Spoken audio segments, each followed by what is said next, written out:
Guy here with a quick message before we get on with the pod. As a thank you to our most dedicated and loyal viewers and listeners to Blood Red, we're inviting you to join our Blood Red Club. By joining, you'll get access to insider transfer content as well as interviews with former favourites and those connected at Anfield. All you need to do is head to bloodredpodcast.co.uk, enter your email address and our exclusive content will head to your inbox. That's bloodredpodcast.co.uk. Thanks. Now on with the show. It's the Blood Red Podcast, courtesy of the Liverpool Echo. I'm Guy Clarke. Thanks for joining us. All eyes on Carrow Road then as pre-season is brought to a close at Anfield, with the Reds seeing off Osasuna. Coming up, we'll be getting into the winners and losers of pre-season for Liverpool as Jurgen Klopp assesses his starting lineup options ahead of the season opener. To get into all of that, we have our Echo Sport overlord Joe Rimmer, digital senior football journalist Theo Squires, and Blood Red writer Matt Addison. Gents, I hope you're all well. And Joe, I'll throw over to you first. We've seen sort of pre-season come to a close with that double-header at Anfield. What did you take from the games? Both really, really encouraging. Came away really, really encouraged by performances of a number of players, really. Last night, well, you could pick any number of them, couldn't you? But was obviously Kostas, Tsimikas, playing ever so well at left back just 24 hours after Andy Robertson went down with an unfortunate injury. Was brilliant to see. Firmino, I thought, looked on form. Minamino played very, very well. Obviously, Ben Woodburn, Sean, Ibrahim Konate, I thought was excellent. Thought looked really good. Looks like a young Joel Matip, the way he dribbles the ball out of defence. Really good passing, dominance in the air. I thought Nico Williams played well last night. I mean, I'm pretty much naming every member of the team, but I think that's fair. I think they all played very well. And then on Sunday, I mean, it was a stronger Liverpool team on paper, wasn't it? But they just played. They looked on it. Their pressing was good. Their movement was quick. But all right, they conceded the goal and didn't get the win. But I think on another day they'd have scored a few. And they did concede a few chances. But when the changes come, you expect that in pre-season friendlies, don't you? So yeah, you massively encouraged and going into to Norwich on Saturday. I think there's probably, 5 or 6 players there that can make a claim to want to be in the starting lineup. We know Tsimikas will play now, and a lot of confidence in him after seeing him play last night. And the likes of any number of midfielders will want to play in defence. I mean, your guess is as good as mine in terms of which partnership he'll go with, because obviously Matip and Konate, the fitter of the two, but Van Dijk and Gomez both coming through both games quite well. And look fit. So, yeah, really encouraging. And Liverpool sometimes just remind you how good they are, don't they, in pre-season? I think we all, get distracted by transfers. And, I never like to get too demented over some of the deals other clubs are doing. But as the summer wears on, even the ones of us that don't get too excited over transfers start to think, come on, Liverpool, do some business. But then when you see them play like that, it kind of reminds you that, you know what, even if they go into the season without any more signings, they're still a hell of a team and can still make a huge impact on this league. And I think people will sleep on them a little bit. I think transfers distract people, and there'll be a lot of people now saying, say, United are a better side than Liverpool. But I honestly don't think that's the case. And I think watching Liverpool in the last 2 days has reminded me just how good they are. So, yeah, very, very positive and just at the right time. A lot of confidence going into the new season. Yeah, definitely. And Theo, I suppose one of the real big sort of confidence boosters as well, you were at Anfield for the games, was, I suppose, Monday night side was effectively the B side for Liverpool, as it were. But you wouldn't really have told that, would you, with the quality on show? And I sort of say B side tongue in cheek, the likes of Roberto Firmino in there, Ibrahim Konate, Alex Oxlade-Chamberlain in the midfield. I think he sort of really showed what he's all about back in that role. Yeah, start again. Good thing we're not live. Jurgen Klopp, he made it very clear that fans didn't need to choose one or other of the games because the teams are both going to be equally strong.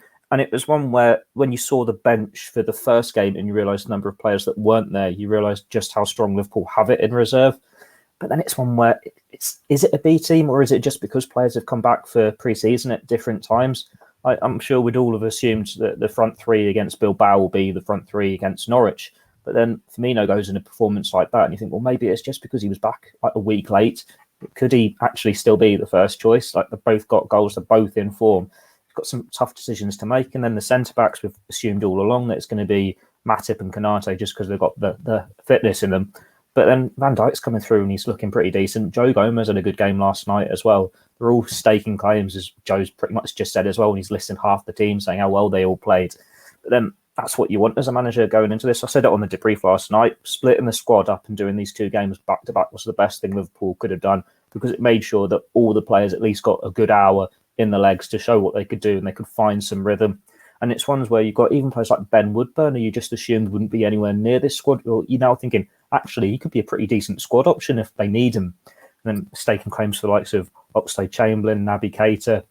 It's the pre-season Liverpool needed after so much uncertainty last year, with the season finishing late and then a brief pre-season and then all these international tournaments as well. They've had so many of their players back that they've been able to just play out throughout the summer, get some fitness in them, players back from injury, and they're looking on form. It's one where Liverpool have always had the numbers. It's whether you can trust the fitness of the numbers they've got in reserve or the quality to be that consistent.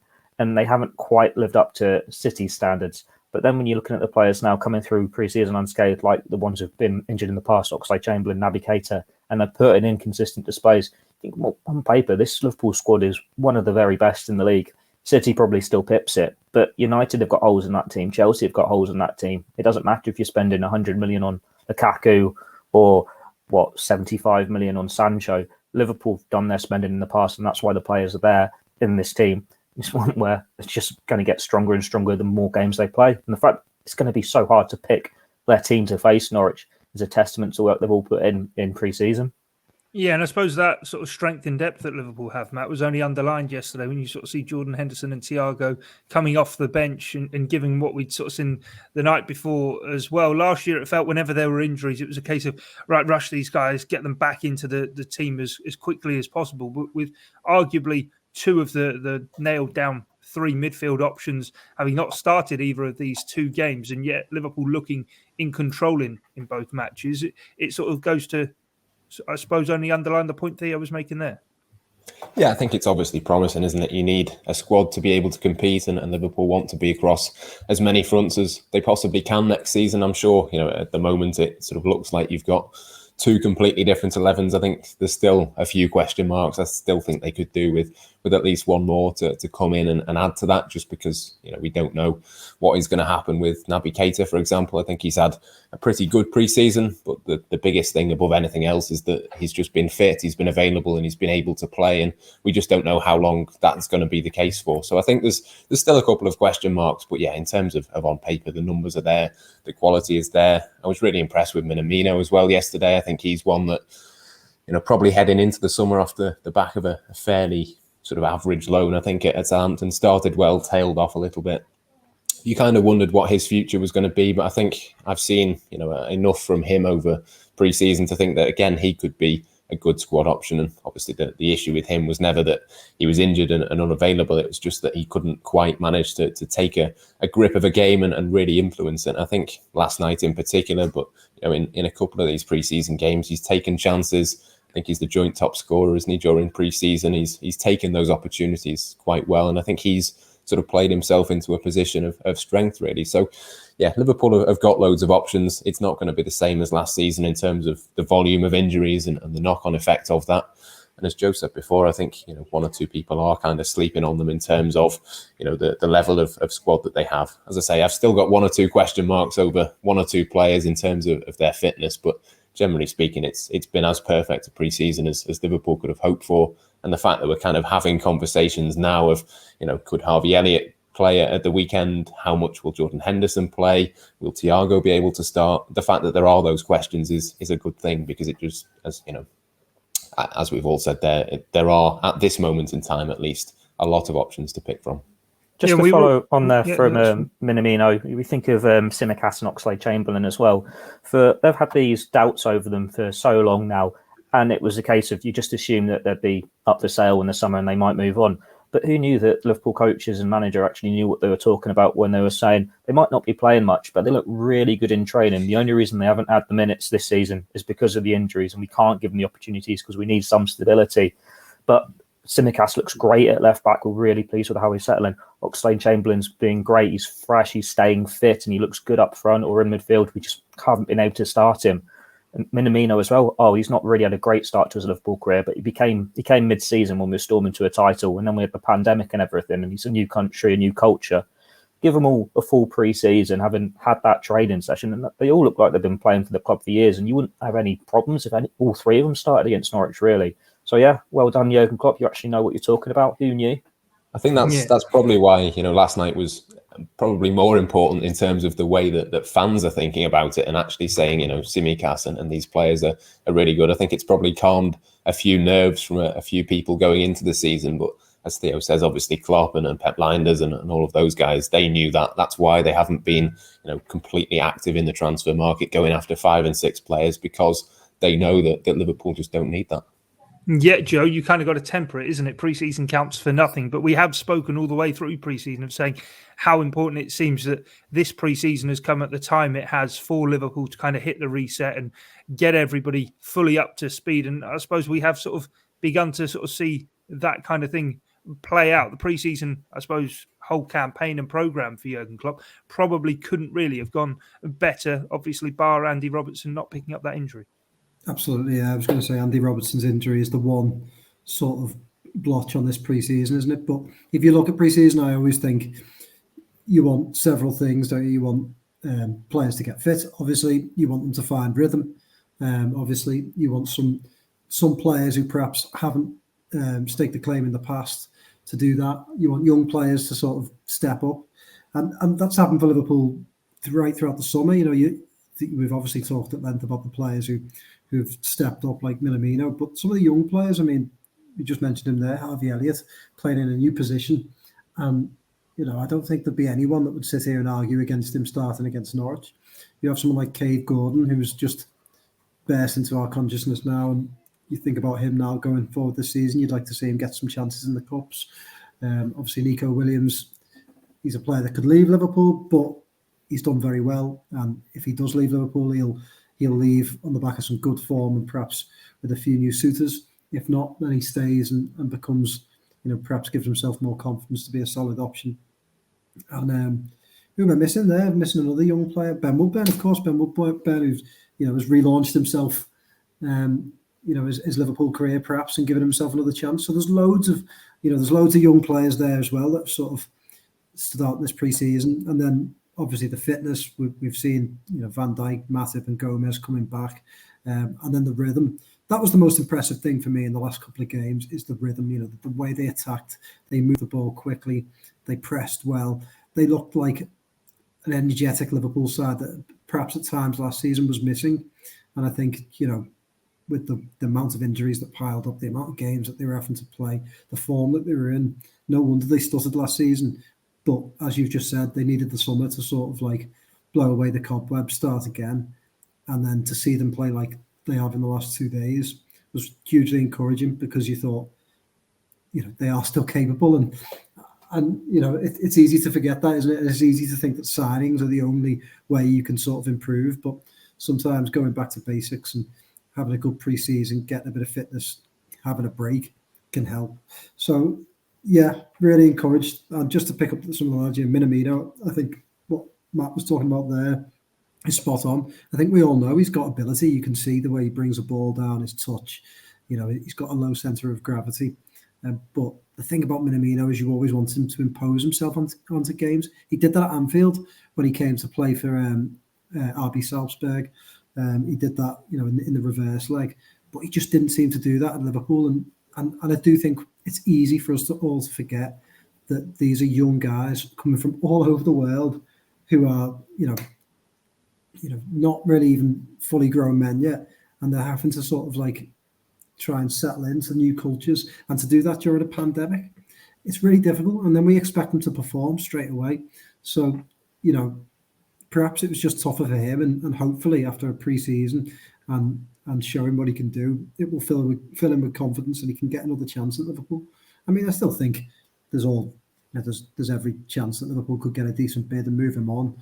But if he does stay, he's done himself the world of good, hasn't he? So, really pleased last night to see him get involved, to be showing for the ball, making good runs, and taking chances with shots. And he gets his reward with a deflected goal. The cross for the third goal was just superb. But the run, the with his movement, weaker foot as well, wasn't it? Yeah, it was great. Yeah. So really, really pleased for him. So there's just a lot to be positive about. Obviously, as you said before, pre-season we shouldn't get too carried away, but the signs are good, and that's what you want from pre-season. You want good signs. It doesn't necessarily have to be 5 wins, but if you're seeing good things, I think that bodes well for the season ahead. Yeah, definitely. I think just to jump in on Minamino, one thing I've noticed with him this pre-season is he just looks a bit sharper. He looks a bit more physical. He looks like he's a bit more confident in sort of imposing himself. And I was there last night at a couple of sort of rows back from the pitch, and you could just see that I don't quite know how to describe it, but just in terms of protecting the ball, getting his body in the right shape, in the right position, receiving the ball, as Joe says, demanding it off his teammates. He just seemed a little bit more confident and composed on the ball, and his body shape was a little bit better. And I think that was something that kind of frustrated you a little bit in the Premier League, that he just looked a little bit lost at times physically. But I think that the signs are certainly there. The question now for him is he going to be on the pitch enough to show that consistently next season? Because let's face it, there are 4 players who are going to be in that front 3 ahead of him. Yeah, definitely. Theo, you said it on the debrief last night about him, that actually the way he held off the defender before getting his shot off and scoring, maybe you wouldn't have expected that. But Theo, I suppose just kind of casting the net a bit wider, and I suppose we'll probably go into this in more depth on Friday's podcast, more of sort of a preview of looking around the division and stuff. But I suppose a lot of people may rule Liverpool out off the back of just last season, albeit they did finish 3rd. But previous 2 seasons before that, they know the course, they know what it takes. The squad now feels as though it has evolved a bit. You can't forget that Konate has actually been brought in, but just because Liverpool aren't leaving their business a bit later than some of the others to really get their first marquee signings in, Liverpool, I suppose, will be looking to pick up on that complacency that others may have. Yeah, like Liverpool have always been at their best when they've been underdogs, when you don't expect them to. And it's a tag they've lost in the last couple of years. And it's what they had last year. Everyone just assumed they'd win the title again. And it's when they're still top at Christmas, even though they'd lost Van Dijk. They are superhuman. And that's when it started to slip up, when they got more injuries. But when you write Liverpool off, they can beat anyone. Like, they love that atmosphere, don't they? Like, just need to think of Barcelona, the 4-0. That's an impossible game to win. They went and did it. That is what Jurgen Klopp just needs to show them in every pretty much team talk, doesn't he? Look what you have done. Look what you have achieved. You can beat any team you face. And that includes PSG with Messi, Mbappe, Neymar, Gini Wijnaldum, and all this world-class quality. It just shows what sort of side they're built. And we talk about big money spending across the division. But Liverpool, I know it wasn't going to be very popular with some fans, but they've done big business as well. They've tied Trent Alexander-Arnold down. They've tied Alisson down. They've tied Fabinho down. If any of these 3 will come into the club now as new signings, then there'd be huge excitement about it. It's just the fact that Liverpool did this business a few years ago to be in a place where they could compete for titles in the first place. Not Harvey Elliott as well. If he wasn't already a Liverpool player and they just picked up an 18-year-old who tore up the Championship last year, who they thought was going to be a big international when he went and spent 20, 25, 30 million on him, there'd be excitement about that too. Just so happens Liverpool have acted early. They've got the players in ahead of the game.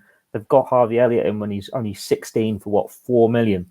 Who cares if he's not costing 75 million because he's gone to Germany, played for Dortmund and then come back? It's much better doing it the Liverpool way, having them in early, getting them in as club trained, homegrown, getting them as part of the setup.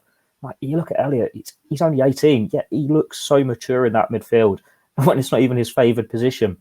He's one where you just think of, that's why Liverpool have been able to compete for titles, because they built this team and it's been together for so long. If it weren't for the injuries, they would have been up there very much last season.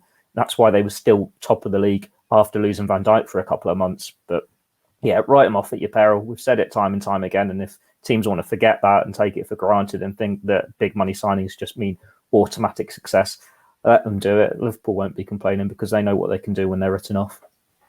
As Theo's just said about Harvey Elliott, I'm not being funny. Jude Bellingham, goes from the Championship to Dortmund for 30 million euros. How much would he cost someone now? 80 to 100 million, probably. And Liverpool don't want to pay that. Liverpool, and who can blame them, really? Liverpool want to get in there before he goes to Dortmund for 30 million. They want to get in there when he's 16, 17 and do what they've done with Harvey Elliott. Look at the way Harvey Elliott played the other night and how he's done in the Championship and just everything you've seen at Liverpool. How much would you pay for him? You'd be willing to pay 30, 40 million for him because he's got such a high ceiling. And I'm telling you now, Harvey Elliott's the real deal. You can just tell. And you can talk about your Sanchos and your Bellinghams, and Elliott might be just a little bit further behind them. But I think by the end of the season, we'll be talking about him playing for England, that sort of thing, because I just think he's that good. You look at the way he played the other night, the way he controls the ball, the way he moves around the pitch, the way he's confident enough to take certain shots on and make certain passes. He never hides. He is a special player. And I think he's the real deal. And I think Liverpool don't get enough credit for getting in there first, getting it done early. And, I think a lot of people will realise that by the time this season's been and gone. Yeah, no, definitely. I think he, sort of on topic of what we're talking about, Matt, is probably the biggest winner from pre-season maybe for Liverpool, isn't he? And you keep an eye on the youth setup at Kirby and what they are doing. And I suppose like to Kaide Gordon and Mateusz Musialowski, albeit we've not seen him during sort of first team pre-season, but this is kind of the transfer model Liverpool are going down, not needing to buy them right at the top, but bring them in, as Theo says, give them a year or so in the academy, then start integrating them into the first team, and then they can come in and be bona fide sort of star players, as Joe says. We may well at the end of the season be talking of Harvey Elliott as one of those. Yeah, I completely agree with Joe. I think, by the end of this season, we're going to see Harvey Elliott in a really different way, whether that's in midfield, whether that's on the right. I think he'll probably get minutes in both positions, which, again, I think can only really help in terms of his development and the way that he progresses. I think it'd be interesting to sort of see where he ends up. Obviously, you look at Kaide Gordon and Musialowski and those sorts of players coming through. You wonder if that might mean that Harvey Elliott's long-term future is in midfield. But yeah, like you say, it's the transfer model, isn't it? Mateusz Musialowski didn't feature a huge amount. Did he even play at all? I'm not sure. I don't think he played. Did he? Went on the tour, didn't he? But I don't think he did. He pick up an injury or something? Did they say? Pep Linders was very quick to sort of say that he hadn't featured a great deal because of this injury. That was why he was one that was sent home. But again, he is certainly one to watch, and Kaide Gordon as well. I thought was absolutely brilliant yesterday. I think just being so quick and decisive, and we've said it before. I think we said it last week on the podcast of. You can just tell with him that he's played senior football before. Very sort of similar to Harvey Elliott in that he was in the Championship at 16, playing matches, not regularly, but certainly being on the bench, being in and around it. And I think you can really sort of see that he was comfortable. He was at home. I think, to be at Anfield in front of 40,000 people and play as he did at 16, it just sort of shows everything you need to know really about the temperament of him. So I think, for all three of those players, there's a big future ahead for them. And look, the worst case scenario is, Theo mentioned there, it's 4 million that Harvey Elliott was bought for. We think he's going to be a success, but even if he hadn't have become a success, you're not really losing out a huge amount. You'd probably sell him on for more money. There's just sort of no risk, no sort of gamble there. It's all reward. So yeah, I think it's a hugely exciting time. I think Harvey Elliott is the one for this season. It wouldn't massively surprise me, though, if Kaide Gordon was not too far behind him. Is it not a throwback to the Liverpool of old? Do you think of the boot room under Shankly, Paisley and that, when they're buying in these players from non-league or the lower leagues for these small fees and then putting them in the reserves for a couple of years, and then they go and spend 10, 15 years in the first team becoming club legends? Like we haven't seen them live because we're too young for that, but we know all the legends, don't we? Like Rush, Whelan, even like, so I don't know, Craig Johnson. It's like the whole way through. You've got so many random names. That Liverpool team of late 70s, early 80s was built up of that success. Steve Nicol, like they're all got European Cup winners medals. They've got league titles to their name. Granted, the market's changed so much now, so it's not plucking players when they're a bit older from the lower leagues. It's when you're getting them from the academies. But it's still giving them that space to breathe in the reserves, learn the game, learn the system, and come up into your school. And you think, Harvey Elliott as well. I saw him a couple of times for Blackburn last year, and it was still hot and cold in moments, but it was still partly because he was a level above who he was playing with. Like, he'd play a great pass, and his teammates just weren't on that same wavelength, and it makes him look a bit rubbish because he's overhit a pass, when really it's because he doesn't have someone like, Andy Robertson or Trent running, overlapping to get on the end of it and putting in a great cross for a Mohamed Salah or someone like that. It just shows how quickly these players can grow. And the fact that we don't know where Harvey Elliott is his best position is going to be, because he's just gone in this completely new position and looked like he's straight out the Barcelona academy with a Xavi Iniesta sort of thing. It just shows that he is going to be proper talent, a real deal for Liverpool for years to come. And just because he's not a scouse or anything, it doesn't matter, because he's still a proper Liverpool fan, isn't he? Like, we saw him, how much it meant to him when he was being substituted, lapping up all the attention, applauding all the crowd, when he was giving his boots to fans when at the end of the game, when he's come back out to sign autographs, pose for pictures and all this. He was in those stands, wasn't he, only a few years ago? He knows what it means to those fans, and he is just loving being part of this Liverpool team at the moment. And this is just his first full pre-season. Give him a few months and see what he's doing then. Yeah, what are you expecting of him, Joe, though, for this season? What should Harvey Elliott be targeting? 10, 15 Premier League starts maybe, and maybe 25 involvements through the course of the season? And I suppose he's been playing in the midfield, which is brand new to him, but certainly where he's been playing before was either wide on the right or even maybe as an heir to Roberto Firmino through the middle. I don't think he'll probably want to be staying in that midfield for too long, and eventually maybe kind of get bogged down into the functionality of it, albeit I don't think his sort of natural personality or playing style will kind of go towards doing that. No, I think, to be honest, Josh Williams has written a good piece for us on him and how he could be used. And if he's playing in midfield, there was a time when Clarke used Coutinho and played almost unleashed like an attacking four on teams and overloaded them. And there's a chance that he could be doing that with him. We've seen him use Shaqiri there in the past. We've seen him move to a 5 to use Shaqiri there, so he could do that with Elliott. So it's interesting that he's experimenting with him in this role, because there must be a method to it, mustn't it? He must have an idea going forward of how he wants to use Elliott.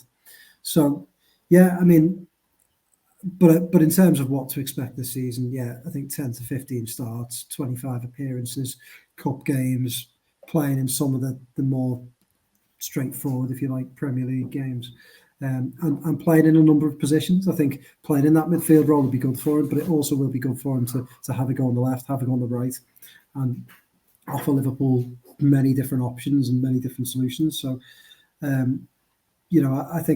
I honestly think this will be a breakout campaign for him. I just, every time I see him, I think he's special. And, the other night just underlined it. And playing in that midfield role, in my opinion, in a Liverpool team is so much more difficult to play in the wings. I know you've got a lot to live up to when you're playing behind Mane or Salah, but like you've just said about midfield, it can be very functional. There can be a lot of running, and it can almost be harder to stand out because you just sort of give the ball onto the front three, don't you? But he did that, and that speaks volumes for him. And if he can provide Liverpool with some goals from midfield, with some more assists from midfield, I think that's something that they have lacked in recent seasons. So, can you? I can see him starting against Norwich. Because if you look at it and you think, I think Fabinho will probably start. Henderson, I'm not sure whether he'll start. He came back a bit later. Thiago, I'm not sure. So, I think Elliott's probably the fittest of those four players I've just mentioned. So it could be any one of those two with Elliott. So, it's going to be interesting, but yeah, I wouldn't be surprised to see him start against Norwich and just try and overload them and go at them, because you expect Norwich to struggle defensively, don't you? And the last time Liverpool played Norwich on the opening day, they just overloaded them and put a few past them early doors. So I wouldn't be surprised if Klopp tries that on Saturday.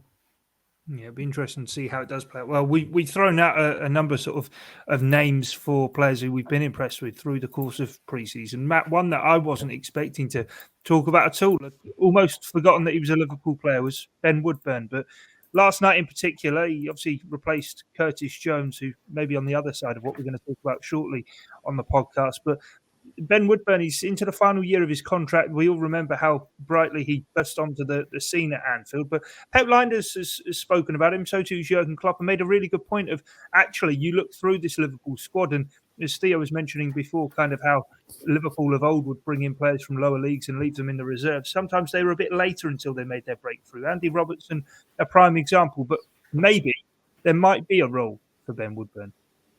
I really like him, I have to be honest. I think he's a player that's always impressed me. I think he's one of those players that kind of fits into that gap of he's clearly far too good for the under-23s. I saw him a lot at the back end of last season playing for them, and he was clearly the best player on the pitch every single time. But he's maybe not quite good enough to come in and do that sort of Harvey Elliott role. I think for me, he's at worst a top-end championship player, possibly even a Premier League player long-term. But I'm just not quite convinced that he's going to get enough opportunities at Liverpool. He could stay and maybe get a couple of cup games, but if Liverpool were to go out of the EFL Cup early doors, you'd maybe worry a little bit for what it might mean to him. So it wouldn't massively shock me if he was to move on before the end of the window, but it has been a really good reminder, really, of just what he can do. And as you say, it seems, what was it, five years ago, something like that, that he burst through and scored that goal against Leeds United, and obviously came through as a forward. He plays a lot more in midfield now. I really sort of like him almost in that Harvey Elliott type midfield role, kind of creating and being a bit more free to go and do what he does. But yeah, he's one of those players that I think certainly would have been probably moved on before now, just if he hadn't have been quite so unlucky with injuries. He was at Oxford United, wasn't he, a couple of seasons ago, had an injury, came back and then had the same injury and basically missed at least sort of half, 3/4 of that season. So he's been so unfortunate. There is a real player in there, and I think that there is possibly long-term a Premier League player in there, but I think for me, before the end of this summer, as much as he's done well, I don't think he's done quite well enough to sort of convince me that he could be a real squad option for Liverpool. But look, if somebody was to come in for him at the top end of the Championship, they'd be getting a really, really good player. Yeah, especially with only a year left on his contract, maybe that will dictate that Liverpool will look to cash in before the month is out. Anyway, let's talk about a couple of the players then who pre-season maybe didn't quite go to plan. Theo, you hinted at it last night when we spoke. Curtis Jones, I mean, it feels kind of harsh saying it, but big mates with Harvey Elliott, having been in the 23s with him a couple of years ago and the two of them ripping it up together then. But it feels as though now Harvey Elliott's kind of leapfrogged him in Jurgen Klopp's thinking maybe. Yeah, it's one where Liverpool had so many injuries last year and he had that run in the team pretty much when the form went apart, but he was playing consistently. He was getting goals in Champions League. Remember, was it Ajax at Anfield? He got a big goal in that game. And he looked a real player. And then when they got the likes of Thiago back from injury, he didn't get as many minutes. He was out the team a bit more. But you thought, that's fair enough. It's normal for a player of that age. He's still finding his feet in the Premier League.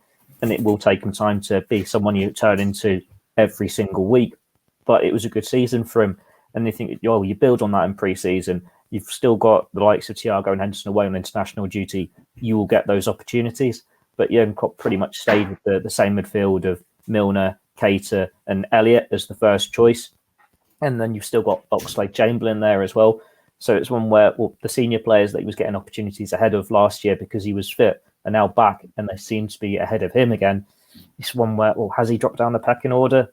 He hasn't lit it up as much as Harvey Elliott. He's still a very talented player and he will get opportunities, but he's one where it's like, where are those minutes going to come from? Because when everyone's fit or on form, Klopp's starting first choice three will be Henderson, Thiago and Fabinho. And then it's all very well turning to him off the bench, but you might favour the experience of a Keita or an Oxlade-Chamberlain. Joe said that he might put he'd fancy Elliott against Norwich, but I'd imagine Keita's the first choice there if one of Henderson or Thiago isn't ready to go. So it still shows the competition that's there. And that's without considering the fact that Shaqiri could have a move fall through again and be back in the reckoning for a midfield role. Minamino's played there before. It's one where the injury didn't help him, did it, last night? Like he was properly in the wars. He'd been fouled a couple of times and he took the blow to the head. Probably just a precaution. Like you'd have to take off in the Prem game anyway because of a concussion sub. And so you're not going to risk it in a friendly. But it was an opportunity for him to stake a claim.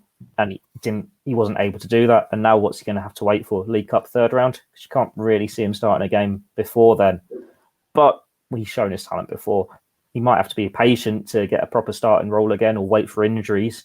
But that's what's happened for Liverpool in the past. You're not going to have every single player in the squad fit from now until May. So he'll come again. He'll have a second coming at some point, I'm sure. Yeah, definitely. We've already mentioned kind of Andy Robertson and Kostas Tsimikas and their pre-seasons, I suppose, kind of playing off against one another. Robertson absolutely fine until obviously getting the injury, but Tsimikas looks as though his good form through pre-season is going to be rewarded. But another couple I wanted to throw together, Joe, were Loris Karius and Divock Origi in pre-season, maybe not quite going to plan. I know Loris Karius, he was involved in those first friendlies, but surely primary objective number one for him was find a new employer. That's still not the case. And Divock Origi maybe in a similar kind of boat. Yeah, in terms of Divock Origi, yeah, I think it's been disappointing for him, hasn't it? Where you've seen other players like Minamino that we've mentioned sort of stake a claim and show that perhaps he's not ready to be moved on. I think Origi, he missed a good headed chance last night and just isn't doing quite enough to suggest that he can carry on at Liverpool. I think if Liverpool can get a suitable offer, I think the best thing for all parties would be to move Origi on and look for some sort of replacement. And I think that's fine. I think Origi's had a good Liverpool career. I just think when you're not playing every week, it's easy to go stale. Shaqiri's in it as well, and I think they need to go away and play some more football and just rediscover their form. So, look, I didn't expect that much from Origi this pre-season, and he's kind of done exactly what I would have thought. So it's just struggled a little bit in terms of Karius. You know what? I feel a bit sorry for him. I think here's a player who, look, I'm not saying was a great goalkeeper and was ever going to be a long-term Liverpool goalkeeper, but one game has changed his career, hasn't it? One game has completely wrecked his career, and I think he will probably never recover from that. The biggest chance of his life, and he made two of the biggest errors that you'll ever see. And he's never recovered. He's found it difficult wherever he's gone on loan, and we know his level is better than perhaps he's shown elsewhere, because he was playing ever so well before he came to Liverpool. I think he was the year before he came to Liverpool voted one of the best goalkeepers in the Bundesliga, and he was also on Man City's book as a real young player, wasn't he? I mean, he's undoubtedly got talent. And since he's gone back to the Bundesliga and he's struggled, so I have a lot of sympathy for him. I'd love to read his thoughts and learn more about him, because it must be very difficult for him. And I think it's a tough one now, because I think he's going to have to really sort of drop down and start again. I think they will move him on before the window closes. It might be one of them that goes down to the wire, but slightly sad career since that day in Kiev. No, most definitely. And another two might be heading for the exit door. Matt, final point, not involved in either game. Nat Phillips and Xherdan Shaqiri, that sort of seeming to be a very heavy hint that they will be moved on before the window's out.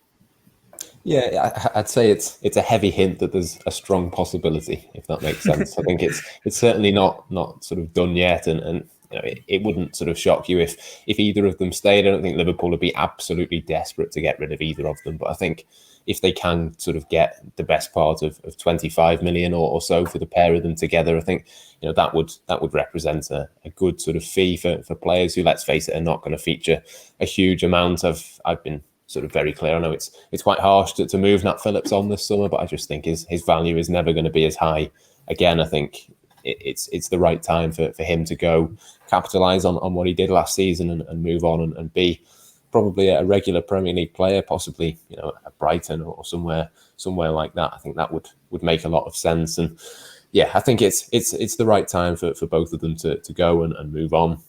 Be interesting to see what happens with obviously the offer from Lyon if they can get up to what Liverpool want. Again, I think that would be a pretty good move for Xherdan Shaqiri. I think that's probably a club that would suit him. I think he's possibly a better player when he's sort of one of the better players in the team and he's a regular and it's sort of built around him. And I think that's something that they could do certainly far more than at Liverpool. But both of them have played their part. I think, as I say, Liverpool wouldn't be absolutely desperate to get rid of either of them, but it's the right time, I think. And as long as the right money comes in, I would expect that probably will happen. Yeah, and then the transfer war chest will be bulging and breaking at the seams, and it'll be time to spend. We'll have to wait and see what does happen on the transfer front. Do make sure to keep across the Liverpool Echo website for the very latest. But from myself, Guy Clarke, Joe Rimmer, Matt Addison and Theo Squires, thanks for your time and your company here on Blood Red. It's bye for now.